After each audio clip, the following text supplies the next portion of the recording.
Hello everyone, আসসালামু আলাইকুম। কেমন আছেন সবাই? আশা করি আল্লাহর অশেষ রহমতে ভালো আছেন, সুস্থ আছেন। আলহামদুলিল্লাহ, আমি আমার পরিবার নিয়ে আছি খুব ভালোই।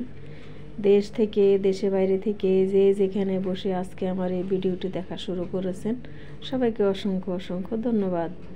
এমডি মিরাজ মাদার ব্লগ এমন নতুন একটি ভিডিওতে সবাইকে জানাই ওয়েলকাম। আমি বাংলাদেশ থেকে বলছি, পারভীন সুলতানা। আজকে সকাল সকাল নাস্তা বানানো দিয়ে ভিডিওটা অন করলাম। বিবাহিত মেয়ে আমি, তাই রান্নাঘর থেকে একটু ছুটি নেই। সবসময় রান্নাঘরে আমাদের সময় কেটে যায়। বেশিরভাগ দিনের যে সময়টুকু আমরা পেয়ে থাকি আল্লাহ আমাদেরকে বাঁচিয়ে রাখার পরে, কিন্তু দেখা গেছে বেশিরভাগ সময় আমাদের রান্নাঘরে কেটে যায়। সকালের নাস্তা বানানো, দুপুরের রান্না বান্না, তারপরে বিকালের অনেক সময় নাস্তা খাওয়াই বা চা বানাই মেহমান আসলে, বা সন্ধ্যার পরে খাইতে হয়, আবার রাত্রের খাবার রেডি করতে হয়। এরকম সব সময় কিন্তু দেখা গেছে আমাদের মেয়েদের রান্নাঘরে অনেক সময়টা কেটে যায়। তারপরে অনেকেই আছে বলে, মেয়েদের কি কাজ কোনো আছে নাকি, সারাদিন টিভি দেখা, মোবাইল দেখা। কিন্তু যারা এগুলো বলে, আমি মনে করি তারা চোখেই দেখে না, কারণ চোখের ডাক্তার দেখাতে হবে। বিবাহিত মেয়েদের কি কখনো রান্নাঘর থেকে ছুটি আছে?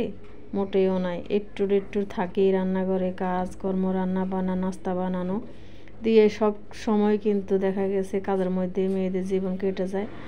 যারা কিন্তু হাউস ওয়াইফ আছেন, তারা কিন্তু রান্নাঘরের সময়টা অর্ধেক কেটে যায়। আর যারা একটু চাকরিজীবী, চাকরি করেন, হয়তো তাদের ক্ষেত্রে অন্যরকম, তারা অন্যরকমই সময় কাটায়। কারণ সকালে যায় রাত্রে আসে, বা সকালে যায় বিকালে আসে। যারা চাকরি করে এক একজনের এক রকমভাবে কিন্তু দিনটা কাটিয়ে থাকেন। আমি ভাবি বিবাহিত মেয়ে আমি, তাই রান্নাঘর থেকে আমার কোনো ছুটি নেই। আমি হাউস ওয়াইফ, আমার কাজ রান্না বান্না এবং প্রতিদিনের যে কাজগুলো সংসারে থাকে সেগুলো করতে করতে আমাদের দিন চলে যায়। তো সকালে নাস্তা বানালাম আজকে রুটি, তারপরে এখানে যে চা বানিয়ে নিয়েছি, চা দিয়ে রুটি দিয়ে খাইতেছি। আমার ভিডিও যারা দেখেন হয়তো তারা অনেকে জানেন, আমি কিন্তু ভাজি বা ডিম পোস এগুলো আমার পছন্দ না।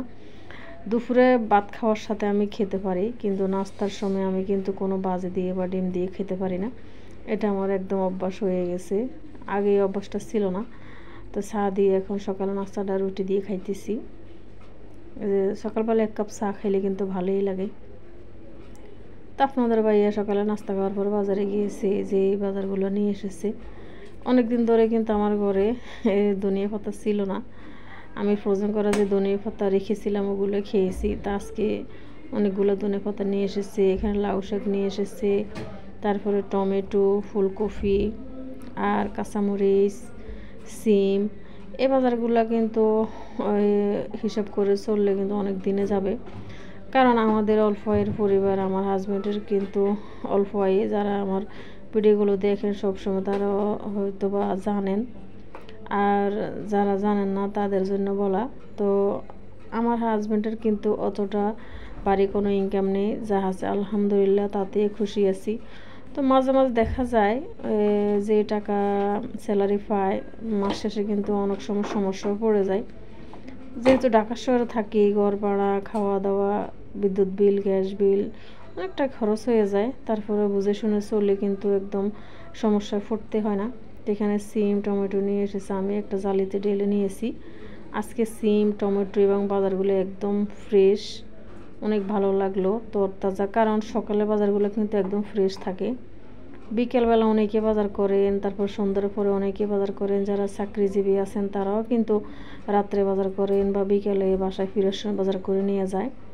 কারণ বাধ্যতামূলক করতে হবে বিকেলে, সন্ধ্যার পরে। আর যারা সকালের সময় পান তারা কিন্তু বাজার করতে গেলে কিন্তু মনও ভালো থাকে এবং ফ্রেশ বাজারগুলো পাওয়া যায়।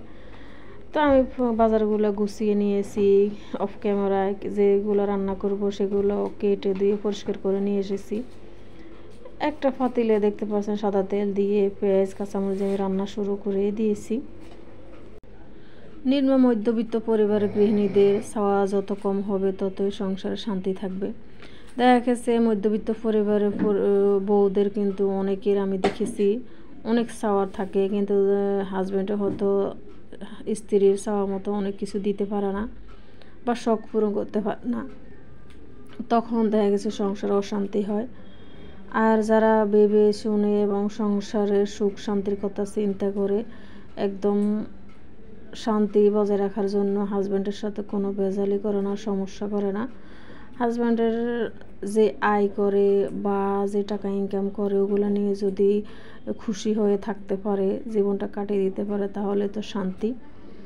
আর আমার হাজব্যান্ডের অল্প আয়, আমি যদি বেশির দিকে তাকাতে যাই বা একদম ভারী জিনিস, যেগুলোর জিনিসের দাম বেশি বা আমার হাজব্যান্ড দিতে পারবে না, তাহলে তো কিন্তু আমার হাজব্যান্ডের কাছে চাইলে সে বলবে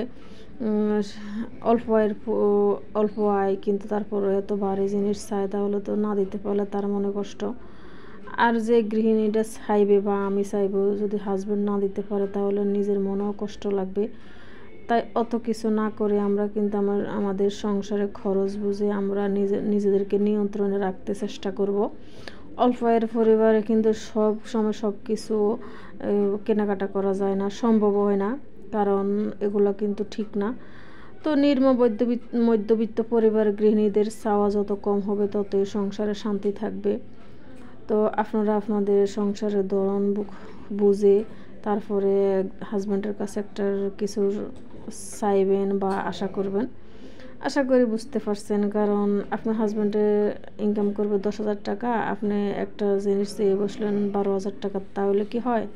হবে না, তাহলে তো সংসার অশান্তি হবেই। বুঝে শুনে চললে চাওয়া যত কম হবে ততই শান্তি আসবে। তা আমার এক চুলায় আমি একটু ফুলকপি ভাপ দিয়ে নিতেছি। আমি আজকে দুপুরে যে তরকারি রান্না করব সেগুলো আমি কেটে দিয়ে নিয়ে এসেছি। এখানে ইলিশ মাছ দিয়ে ফুলকপি, সিম, টমেটো, আলু দিয়ে রান্না করব।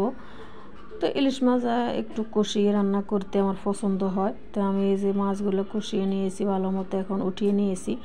যেহেতু এখন সবজি দিয়ে দেবো, নাহলে কিন্তু মাছ ভেঙে যাওয়ার একটু চান্স থাকে, তাই মাছ কষিয়ে আমি উঠিয়ে নিয়েছি। এখানে সবজিগুলো আমি দিয়ে দিব। এখানে সিম, আলু এই যে দেখতে পাচ্ছেন দিয়ে দিয়েছি। আর আমি পাশের চুলায় কিন্তু ফুলকপি ভাপ দেওয়ার জন্য বসিয়ে দিয়েছি। পানি যখন বলক এসে গেছে তখন আমি কেটে ধুয়ে পরিষ্কার করে রাখা সেই ফুলকপিগুলো দিয়ে দিলাম। আর একদম ভালো মতো যখন একটু এই যে 1 মিনিটের মতো রাখবো, তখন এই ফুলকপির যে বাজে যে স্মেলটা, গন্ধটা চলে যাবে, তখন এই ফুলকপি রান্না করলে কিন্তু অনেক মজা লাগে। এখন বর্তমানে যে ফুলকপিগুলো বাজারে পাওয়া যায় অতটা মজা লাগে না। আর এরকম যদি একটু ভাপ দিয়ে রান্না করেন বা বাফিয়ে রান্না করেন, কিন্তু বয়েস দিতে বসলে যে কত সমস্যা পড়তে হয়, এবং আমরা যারা বয়েস দিই তারা কিন্তু অবশ্যই জানি। আমাদের বাসার পিছনে যে বাড়িটা আছে, এই বাড়ির নিচতলা কিন্তু একটা মাদ্রাসা আছে। অনেক সময় অনেক আওয়াজ আসে, মাদ্রাসার বাচ্চাগুলো যখন লেখাপড়া করে বা জোরে জোরে আওয়াজ করে পড়ে, অনেক শব্দ হয় আমার বাসা থেকে, তখন মাঝে মধ্যে একটু সমস্যায় পড়ে যায়। তো যাই হোক, সবাই ইগনোর করবেন।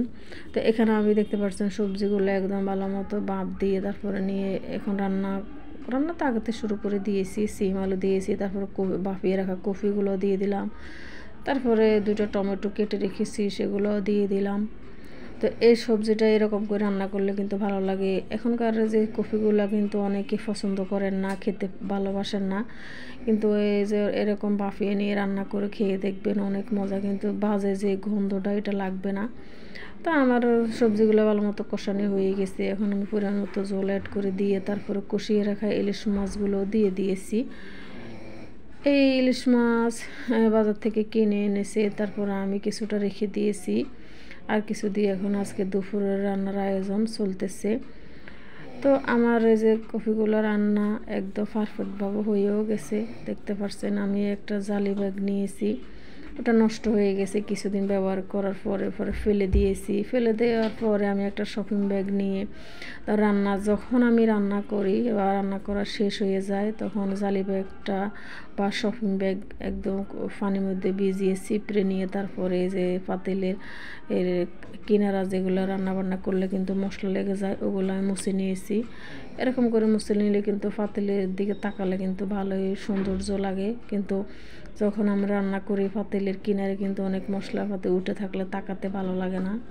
তা আমি এরকম করে শপিং ব্যাগ একদম পানির মধ্যে ভিজিয়ে চিপড়ে নিয়ে তারপরে তরকারির পাতিলের একদম এই যে কিনারা দিয়ে ভালো মতো মুছে নিই। তো আমার সবজি রান্না হয়ে গেছে। এখানে ইলিশ মাছ দিয়ে ফুলকপি রান্না করেছি, সিম আলু দিয়ে টমেটো দিয়ে হয়ে গেছে পরিমাণ মতো জল রেখে আমি ধনিয়া পাতাও দিয়ে দিলাম।